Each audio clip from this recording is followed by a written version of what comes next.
Next we have to see triangular matrix. Triangular matrixனா நம்ம என்னன்னு நினைக்கிறீங்க? ஒண்ணுமே இல்ல. upper triangle matrix and lower triangle matrix. upper triangular matrixனா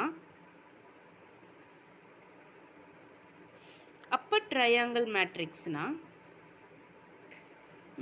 என்ன நினைக்கிறேன்னா அது என்னவா இருக்குன்னா ரோ வந்து கிரேட்டர் தென்னாக இருக்கணும் எதோட காலம்ஸோட. இதே லோயர் ட்ரையாங்குலர் மேட்ரிக்ஸ்னா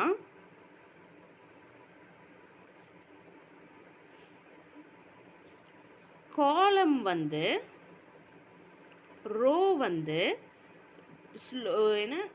லோயர் தென் தி காலம்ஸ் தான் நம்மளுக்கு ஹையராக இருக்கணும்.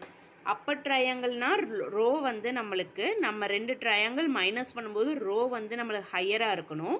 லோயர் ட்ரையாங்கிள் மேட்ரிக்ஸ் எப்படி கண்டுபிடிக்கணும்? காலம் ஹையராக இருந்துச்சுன்னா லோயர் ட்ரையாங்கிள், ரோ ஹையராக இருந்துச்சுன்னா அப்பர் ட்ரையாங்கிள். அவ்வளோதான். நம்மளுக்கு இது வரைக்கும் ட்ரையாங்குலர் மேட்ரிக்ஸை பொறுத்த வரைக்கும் இப்போ வரைக்கும்